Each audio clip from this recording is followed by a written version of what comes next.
জন্য জান্নাতি হওয়ার জন্য, আল্লাহওয়ালা হওয়ার জন্য এই বিষয়টা খুব সহজ করছে। দুইটা বিষয়ের প্রথমটা রাখছেন মহব্বত। বলেন তো, মহব্বত করার জন্য বিয়ে ফাঁস করতে হবে? টাইটেল ফাঁস করা লাগবে? তো আমরা আল্লাহ রাসূলকে মহব্বত করেছি না? আহলে বাইতকে মহব্বত করেছি না? আউলিয়া কেরামকে মহব্বত করেছি না? এই মহব্বত, এটার জন্য পড়াশোনা দরকার আছে। যারা যারা মহব্বত করে হাত তুলে দেখাই।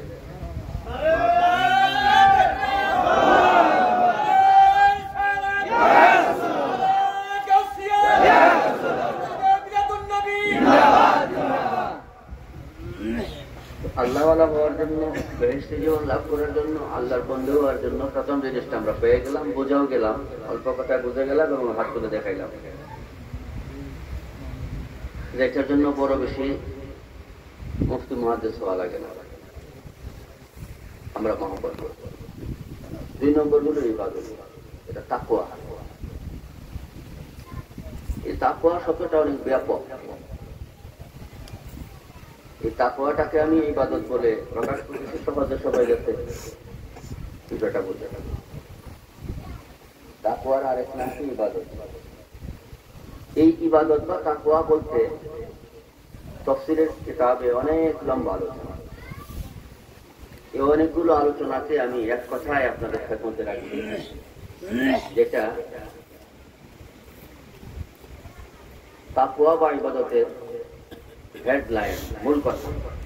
এইটুকু খেয়াল রাখলেই আপনি তাকওয়া বা ইবাদতের পূর্ণাঙ্গ সার অবস্থাটা, পূর্ণাঙ্গ অবস্থাটা, পূর্ণাঙ্গ ইবাদত বা তাকওয়ার হালটা আপনার মধ্যে চলে আসবে। আমি যে কথাটা বলবো এটা যদি খেয়ালে থাকে, যে তাকওয়ার অর্থ হলো নেক কাজের জন্য সর্বোচ্চ চেষ্টা। 1 নম্বর কথা কিন্তু আমরা শেষ করে ফেলছি, 2 নম্বর কথায় আছে মহব্বতের পরে যে ইবাদত। ইবাদতের আরেক নাম হলো কি? তাকওয়া। তাকওয়া বলতে কি বুঝি?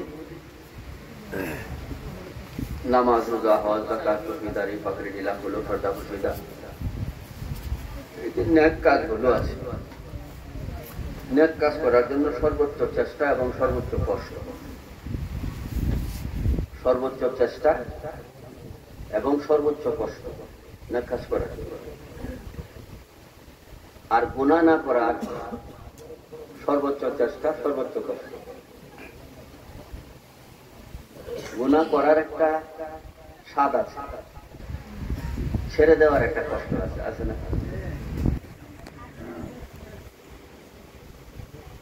গুনাহ ছেড়ে দেওয়ার যে একটা কষ্ট, সর্বোচ্চ কষ্ট, সর্বোচ্চ গ্লানি, সর্বোচ্চ ভোগান্তি আপন জীবনে গ্রহণ করা। আর নেক কাজের জন্য সর্বোচ্চ কষ্টটা করা। এই 2 কষ্টের নাম হলো তাকওয়া। 2 জগতে, নিষিদ্ধ জগতের কষ্ট একটা, সিদ্ধ জগতের কষ্ট একটা। নিষিদ্ধ জগতে বলতে আপন জীবনে যা নিষেধ, চুরি করা যাবে না, মিথ্যা বলা যাবে না, সুদ খাওয়া যাবে না, ঘুষ খাওয়া যাবে না, অন্যের হক নষ্ট করা যাবে না, কথা গুনাহ ছেড়ে দেওয়ার সর্বোচ্চ কষ্ট। গুনাহ ছেড়ে দেওয়ার সর্বোচ্চ কষ্ট এবং চেষ্টা। আরেকদিকে নেক কাজ করার সর্বোচ্চ কষ্ট এবং চেষ্টা। এই 2 জগতের 2টা চেষ্টা এবং কষ্টের নাম হইল কি? তাকওয়া। যারা বুঝছেন হাত তুলে দেখান। মাশাআল্লাহ, শুকরিয়া। এই মহব্বত আর ইবাদত, এই 2 জিনিস যার মধ্যে থাকবে, এই 2টা কথা যেটা বললাম, এই 2টা কথা যার মধ্যে থাকবে, তার সম্পর্কে আল্লাহ পাক কোরআনে কারিমে ফরমান, আলা ইন্না আউলিয়া, এরাই হলো আমার বন্ধু। এরাই কি? আমার বন্ধু। তারপরে তাদের সম্পর্কে আল্লাহ পাক বলেছেন, লা খাউফুন আলাইহিম ওয়ালা হুম ইয়াহজানুন।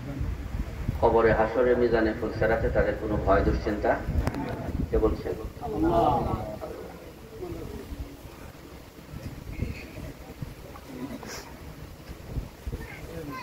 শুক্রবারে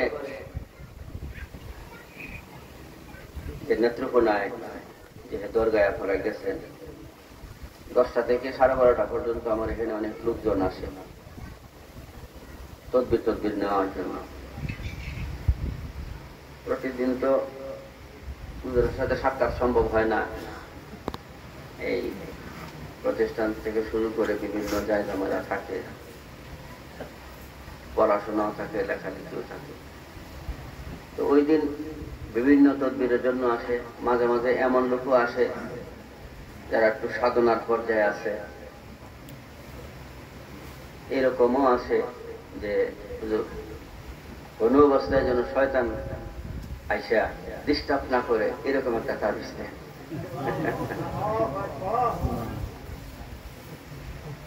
আমি তো খুব হয়রান হয়ে যাই,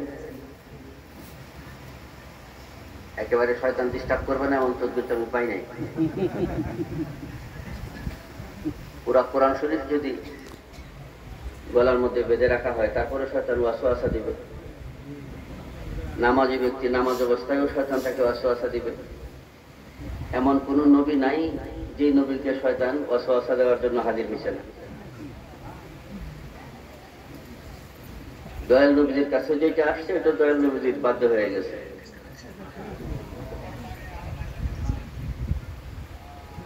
ওইটা এসে হুজুর পাকের কাছে দাঁড়াইতে পারে নাই।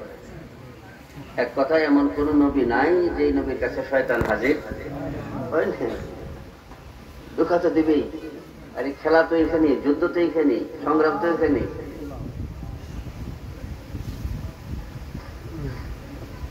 হাফিজ সাহেব যারা, এক তো বললাম যে কোরআন শরীফ যদি ঝুলায় রাখা হয়, আমরা তো আয়াতের কিছু অংশ দিয়ে লিখে তদবির, পুরা কোরআন শরীফ লিখে যদি ঝুলায় রাখা হয় ওয়াসওয়াসা দিবে। যারা কোরআন শরীফকে সিনায় ধারণ করেছে হাফিজ, ওনাদেরকেও শয়তান ধোঁকা দেয়, ওয়াসওয়াসা দেয়, গুনাহ হয়ে যায়। কারণ মাসুম একমাত্র নবীগণ, ফেরেশতা, আর কেউ মাসুম দাবি করতে পারে কেন? কোরআনে কারীম অনেক লম্বা আলোচনা, অনেক লম্বা আলোচনা। সার কথা হলো, ওরা লাইসেন্স নিয়ে আসছে ইবলিসের লাইন, যে বান্দার পিছনে সে কুমন্ত্রণা দেবে। আল্লাহ পাক শুধু বান্দাকে একটা ওষুধ দিচ্ছেন, ঠিক আছে, মানে আল্লাহ কখনো নৈরাশ করেন। হুজুর পাকের দরবারেও যে কেউ আসছে, এটা মুসলিম হোক আর অমুসলিম হোক, যে টাকা পয়সাও কিছু চাইছে, নবীজি না শব্দ বলেন নাই। হুজুর পাকের জবান থেকে তিনি হায়াতে তাইয়্যিবায় কখনো না শব্দ আসে না। তো আল্লাহ তাবারাকা ওয়া তাআলা ওই ইবলিসের লাইন বলল যে, মাহমুদ তুমি তো আমাকে বহিষ্কার করছো জান্নাত থেকে, তো অনেকগুলো আবদার করছে, তাকে দীর্ঘ হায়াত দেওয়া, বান্দাকে দুঃখা দেওয়া, ডান দিক থেকে, বা দিক থেকে, সম্মুখ দিক থেকে, পিছন দিক থেকে, আসছে।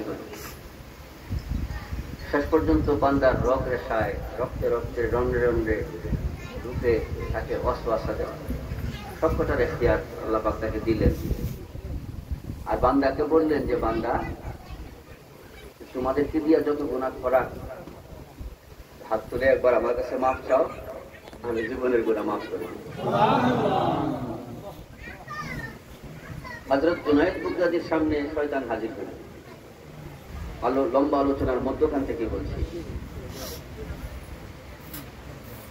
তো তিনি শয়তান লম্বা আলোচনার মধ্যখানে, তো সার কথাটা বলা, ইতিহাস বলা না, এই জন্য, কারণ আমার লক্ষ্য বিষয়টা যেন হাত ছাড়া না হয়, এই জন্য মূল কথাটা বলছি।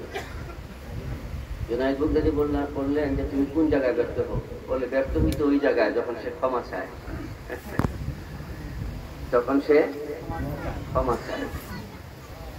আর যে ক্ষমা না চায় ওই জায়গায় আমি কামিয়াব হই। অর্থাৎ শয়তানের কামিয়াবি দুইটা জায়গার কথা বলতে, এটা হলো কামিয়াব হয় ওই বান্দার ক্ষেত্রে যখন সে ক্ষমা চায় না, বেপরোয়া গুনাহ করে যাচ্ছে, গুনাহ করে যাচ্ছে, গুনাহ করে যাচ্ছে, না আলেমুল আমার সাথে সম্পর্ক আছে, না ইমামগণের সাথে, মসজিদের ইমামের সাথে, না কোনো নেককার লোকের সাথে সম্পর্ক আছে, ওই তার মহলে সে গুনাহ করতেছে ওই আমি ওই জায়গায় কামিয়াব হই।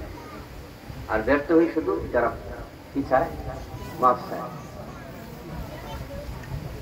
আল্লাহ পাক যেন আমাদেরকে আল্লাহর কাছে মাফ চাওয়ার তৌফিক দান করে। নবী তালিম দেওয়ার জন্য 70 বারের চেষ্টা করছে। আমাদের কাছে অনেকে বলি বাচ্চা হয় না, বৃষ্টি আসে না, অর্থে বরকত হয় না, কামাই করি টাকা পয়সা হাতে থাকে না, তারপরে কোনো কাজ খুঁজে পাই না। এরকম তাফসীরের কিতাবে এবং তাসাউফের কিতাবে প্রায় 31টা সমস্যার সমাধান কিছু ওলি আল্লাহ একটা শব্দের মধ্যে দিয়ে দিয়েছে, যে বলে আস্তাগফিরুল্লাহ, বড় আস্তাগফিরুল্লাহ, আস্তাগফিরুল্লাহ। তদবিরের জন্য আসছে, অনেক সাধকরা আছেন বলে দিয়েছে বড় আস্তাগফিরুল্লাহ, আস্তাগফিরুল্লাহ। আস্তাগফিরুল্লাহ এমন একটা ওজিফা যার দ্বারা মানুষ মুস্তাজিব দাওয়া হয়ে আল্লাহর কাছে যা চায় আল্লাহ কবুল করে। আস্তাগফিরুল্লাহ এটা যে পড়বে অর্থনৈতিক সমস্যা দূর হবে, মনের হাজত পূর্ণ হবে, কাজ কামে বরকত হয় না, আল্লাহ পাক বরকত দেবে, বাচ্চা কাচ্চা হয় না, আল্লাহ পাক বাচ্চা দেবে, বৃষ্টি হয় না, বৃষ্টি দিবে। এমন কিছু হাজত যা মানুষকে বলা যায় না, ওইগুলো আল্লাহ পাক পূর্ণ করে দেবে। ইস্তেগফারের মধ্যে অনেক বরকত আছে। তো যে কথা আমি বলতে চেয়েছিলাম, যে কিছু লোক গিয়ে আমাকে বলে যে হুজুর একটা তদবির দেন যাতে শয়তান আমাকে ডিস্টার্ব না করে। তো বাজে এরকম তদবির হয় না। ওই শয়তানের সাথে সবসময় কি করতে হয়? জিহাদ করতে হয়। এই জন্য কোরআন কারীমের জায়গায় জায়গায় এই জিহাদ করার জন্য বলা হয়েছে। হুজুর সাল্লাল্লাহু তাআলা আলাইহি ওয়াসাল্লাম ফরমান, আমরা এতদিন জিহাদে আজগার করেছি, উহুদ, বদর, খন্দক যাই বলেন, এগুলো হলো জিহাদে আজগার। আর হুজুর সাল্লাল্লাহু তাআলা আলাইহি ওয়াসাল্লাম ফরমান, রাজানা ইলা জিহাদি আকবর, এবার আমরা জিহাদে আকবরের দিকে আসছি। জিহাদে আকবর হলো যে শয়তান আমাকে বলবে যে না, এখন আমরা এই আজকের যে সাইকোটের প্রোগ্রামটা, এটা স্যার একটা বড় মিটিং আছে, আমাদের পারিবারিক মিটিং আছে, বা একটা গানের মজলিস আছে, বা একটা হিসাব নিকাশের বিষয় যে আছে, এটা ক্লোজ করে পরে দেখি সময় মিলে আসবে। এই বিষয়টা খুব খেয়াল করবেন, আপনাকে আমাকে কখন এই ওয়াসওয়াসাটা দেয় শয়তান, এবং তার সাথে আমি যুদ্ধটা কিভাবে করব।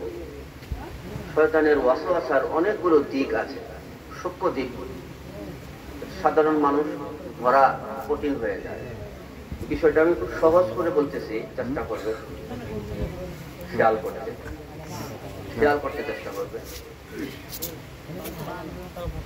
আপনি নেক কাজের বিপরীতে, ভালো কাজের বিপরীতে যখন আপনার মনে ভিন্ন কিছু উদয় হবে, ভালো কাজটা না করে ভালো কাজের বিপরীতে ভিন্ন মানসিকতা যখন আপনার মনে উদয় হবে, তখনই আপনি বুঝতে হবে যে আমার মধ্যে শয়তান আমাকে ওয়াসওয়াসা দিচ্ছে। তখনই আপনাকে বুঝতে হবে শয়তান আমাকে কি দিচ্ছে? ওয়াসওয়াসা দিচ্ছে। ওই মুহূর্তে, খুব সহজ কথা, ওই মুহূর্তে আপনি এই ওয়াসওয়াসাটা আপনার মনে যা চাচ্ছে এটার বিপরীত করাটাই হলো নেক। এটার বিপরীত করাটাই হলো কি নেক, এবং এটার বিপরীত করাই হলো নফসের সাথে জিহাদ। নফসের সাথে কি জিহাদ। মানুষ মুজাহিদ লেখে না, সত্যিকার অর্থে তারাই হলো মুজাহিদ। ওই সমস্ত সাধকরাই হলো মুজাহিদ যারা আপন নফসের বিরুদ্ধে কি করে? জিহাদ করে। আরো ক্লিয়ার করে বিষয়টা বুঝেন।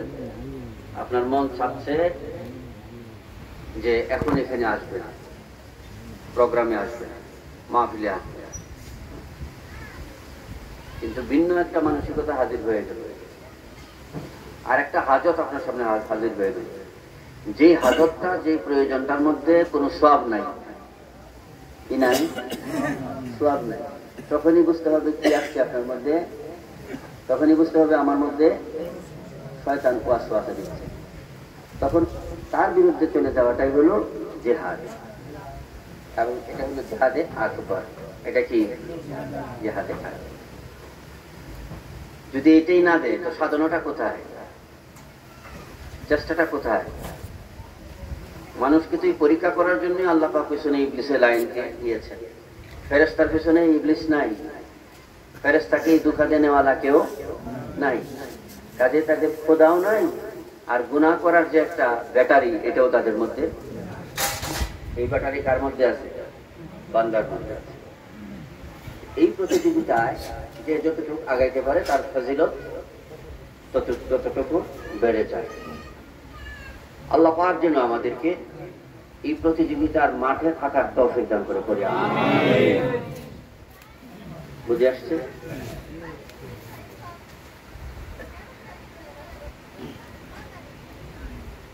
সবসময় এটা খেয়াল করবো, তারপরেও আমরা মানুষ, গুনাহ হয়ে যায়। এই যে শয়তান বললো যে আমি দুই জায়গায়, আমি এক জায়গায় কামিয়াব করি আর এক জায়গায় ব্যর্থ হই। মনে থাকবে কোন জায়গায় ব্যর্থ হয়? বান্দা যখন কি চায়? মাফ চায়। তো মনে করেন যে আপনি 5 টাইমে কোনো গুনাহ হয়ই নাই, সারাদিন গুনাহ হয় নাই, তারপরেও কমবেশ গুনাহ থাকে, কিছু প্রত্যক্ষ থাকে, কিছু পরোক্ষ থাকে। অন্তরের খেয়ানত, অন্তরের অনেক গুনাহও মানুষের মধ্যে হয়ে যায়, হাত পা চোখের অনেক কিছু হয়ে যায়। এই জন্য 5 টাইম যদি গুনাহ না থাকলেও কোনো মানুষ মাফ চায়, তখন আল্লাহ পাক শুধু গুনাহ না থাকলেও এমনিতেও যদি মাফ চায়, আল্লাহ পাক তাকে মুস্তাজিবুদ দাওয়া বানিয়ে দেয়। আর তার মধ্যে বুজুর্গি আল্লাহ পাক দান করেন। মা বুঝুন আমাদের মহব্বত বলতে আল্লাহ রাসূলের প্রতি মহব্বত, আহলে বাইত, সাহাবায়ে কেরাম, আউলিয়ায়ে কেরাম, বুজুর্গানে দ্বীন, তাদেরকে আমরা মহব্বত করি। তো সেই সাথে ইবাদত, ইবাদত বলতে নেক কাজের সর্বোচ্চ চেষ্টা আর গুনাহ না করার সর্বোচ্চ চেষ্টা এবং কষ্ট। এই দুই কষ্টের নাম হলো ইবাদত বা তাকওয়া। এই দুই জিনিস যার মধ্যে থাকবে, আল্লাহ পাক ফরমান সে আমার কি হয়ে যাবে? বন্ধু হয়ে, আমার বন্ধু হয়ে। এর মধ্যে কোনো গুনাহ হয়ে গেলে নৈরাশ হবে না। আল্লাহ পাক ফরমান লা তাকনাতু মির রাহমাতিল্লাহ, আমার দয়া থেকে নৈরাশ হবে না, তোমার গুনাহ আছে, আমার দয়া অনেক। এই কথাটা আমি এই জন্য বলছি যে আমার কাছে কিছু গুসা কইরা লোক আসে, হুজুর একেবারে পুরো একটা মাস তো খুব সাধনায় রইলাম, রমজানের মাসটা গেল, তারপরে কয় শুক্রবার গেল। হ্যাঁ, এই ইদানিং এর কথা বলছি। হ্যাঁ, শুক্রবার, 2টা শুক্রবারে যখন আছে, আমার খেয়াল নাই কোন শুক্রবার আসছে। পুরো একটা মাস আমি খুব সাধনা করছি, পরে আমার এমন একটা শয়তান ধরছে, পরে একটা তো গুনাহ হয়ে গেছে, মসজিদের কাছে যাই না।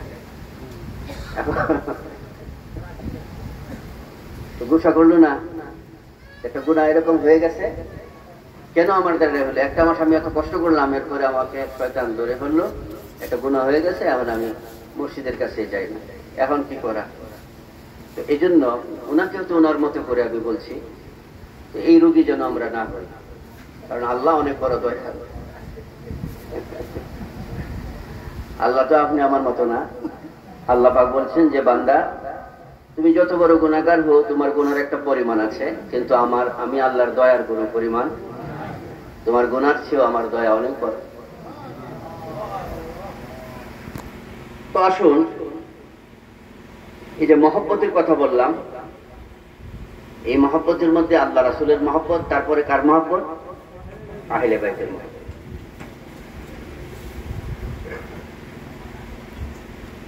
এত কিছু আলোচনার পরেও আমাদের এই যুগে, এই সময়ে একটা প্রশ্ন বাকি থেকে যায় যে হুজুর এটা কিরকম প্রশ্ন, যে আপনি তো খুব ভালো ওয়াজ করতেছেন, যদিও আমি ভালো ওয়াজ করতে পারি না, কথা বলছে, যে আপনি তো দলিল দিয়েই কথা বলতেছেন, আলোচনা করতেছেন, এরকম আপনার মতো তো অনেক আলেম ওলামা ওয়াজ করে, তারাও কোরআন হাদিস দিয়ে কথা বলে, দলিল আদিল্লাহ দিয়েই কথা বলে। আপনার তো অনেক লোক হয় সমস্ত জলসায়, এরকমও মাহফিল আছে। এখন আমরা কোন পথে যাব? আপনিও কোরআন হাদিস দিয়ে কথা বলছেন, অন্যান্য আলেম যারা আছে তারাও কোরআন হাদিস দিয়ে কথা বলে। এখন আমরা যাব কোন পথে? তো হুজুর সাল্লাল্লাহু তাআলা আলাইহি ওয়াসাল্লাম ফরমান, এমন একটা সময় আসবে মুষলধারে বৃষ্টির ন্যায় ফিতনা আমার উম্মতের উপর আসবে। সকালবেলা মুমিন থাকলে বিকাল বেলায় কুফরিতে পৌঁছে যাবে, কাফির হয়ে যাবে, ঈমান আর থাকবে না। নবীজি যখন বলছিলেন এমন যুগটা আমার উম্মতের মধ্যে আসবে, এই যুগটা কিন্তু এসে গেছে।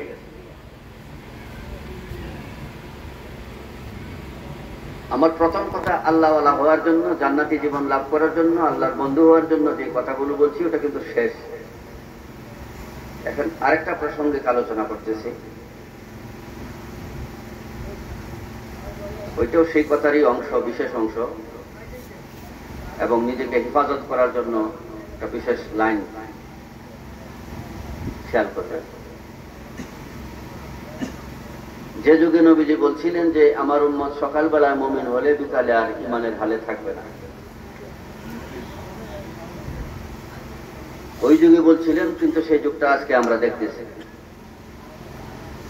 আমাদের দেশে তো এমন মসজিদ আছে যে মসজিদের পাশাপাশি আপনাদের এই দেবীর দাঁড়িয়ে আছে, পাশাপাশি লেখা ছিল লা ইলাহা ইল্লাল্লাহু মুহাম্মাদুর রাসূলুল্লাহ মসজিদে। এখন এরকম মসজিদ আছে যে মসজিদই ছিল পাশাপাশি কলমা শরীফ ছিল আল্লাহ এবং নবীজির নাম, ওখান থেকে নবীজির নাম সরাই দিছে, মুহাম্মাদুর রাসূলুল্লাহ নাই, শুধু আছে লা ইলাহা ইল্লাল্লাহ। ওই মসজিদও তো মুসল্লি আছে না? নাই? আছে। আর যে মসজিদে লা ইলাহা ইল্লাল্লাহ মুহাম্মাদুর রাসূলুল্লাহ উভয় অংশ আছে, এখানেও মুসল্লি আছে। তাহলে দুই মুসল্লির ঈমান আকীদা কি একরকম?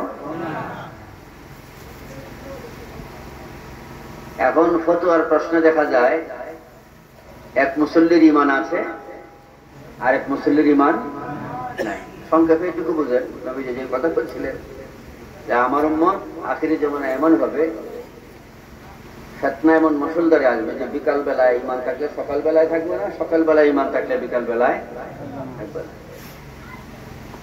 এই তো সুন্নি আর সালাফির মধ্যে দেখাইলাম, তারপরে তো আরো 72 দল রয়ে গেছে। ঈমান নড়ে গড়ে অবস্থায় চলতেছে মানুষের, এমন একটা ফিতনার যুগে আমরা আছি কিনা? তো হুজুর সাল্লাল্লাহু তাআলা আলাইহি ওয়া আলিহি ওয়া তাসলিম আমাদেরকে একটা সুন্দর একটা ব্যবস্থাপত্র দিয়েছেন যে আমার উম্মতেরা, তোমরা যখন এমন অন্ধকার যুগে আইসা হাজির হইবা, যে যুগে তোমাদের মনের মধ্যে উত্তাল শুরু হবে যে আসলে সঠিক পথ কোনটা। কোন হুজুরের ডেকোরেশন ফাউন্ডেশন তো আর কম না, কথায় বার্তায় এবং জলসায় সকল দিক থেকে সবাই খুব সুন্দর সুন্দরই বলে, দলিলা দিল্লা দিয়েই কথা বলে। এখন আমরা কোন পথটাতে যাব, কোন পথে থাকলে আমরা মুক্তি পাবো, কোন পথে থাকলে কবরের আযাব থেকে, দুজকের আযাব থেকে আমরা বাঁচবো, এরকম অনেক সাধারণ ভাইরা এরকম ভাবে না। এই যুগে ভাববে যে এটা আমার দয়াল নবীজি জানতেন। এক যুগের মানুষ এরকম বিভ্রান্তির মধ্যে হাবুডুবু খাবে, এটা আমার নবীজি জানতেন। জেনেই নবীজি দয়া করে আমাদেরকে আহলে বাইতকে উপহার দিয়েছেন। কি দিয়েছেন? আহলে বাইতকে উপহার দিয়েছেন।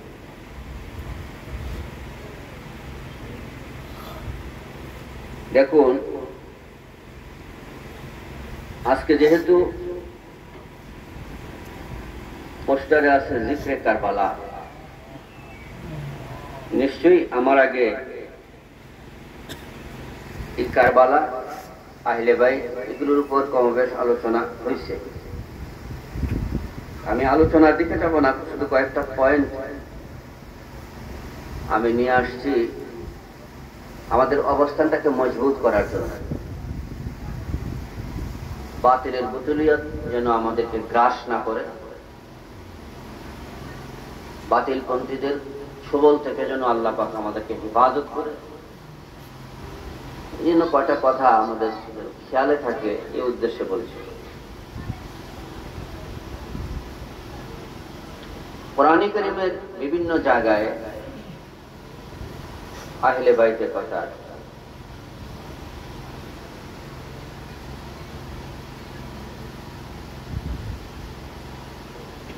তার মধ্যে এক জায়গায় আসছে ইন্নামা ইউরিদুল্লাহু লিইউযহিবা আনকুমুর রিজসা আহলাল বাইতি ওয়া ইউতাহহিরাকুম তাতহীরা।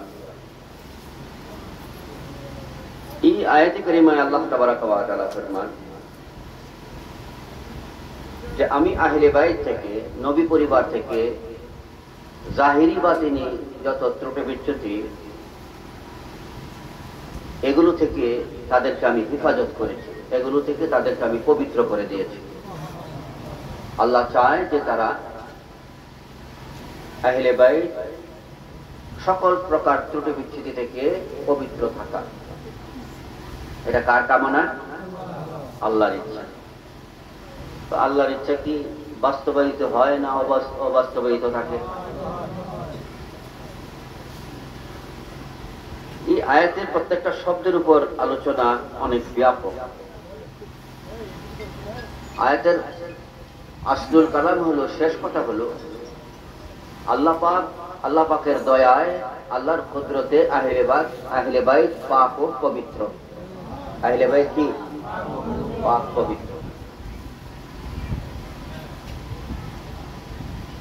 এই আহলে বাইতের সাথে থাকার জন্য এবং আহলে বাইতকে স্মরণ করার জন্য, আহলে বাইতকে সিনায় রাখার জন্য, তাদেরকে মহব্বত করার জন্য স্বয়ং আল্লাহ পাক শিক্ষা দিয়েছেন কোরআনে। হযরত জাবের রাদিয়াল্লাহু তাআলা আনহু থেকে একটা হাদিস আসছে, আরেক বর্ণনায় আসছে, এটা হযরত আনাস রাদিয়াল্লাহু তাআলা আনহু থেকে, যে নবীজি কোনো একদিন একটা রুমালের মধ্যে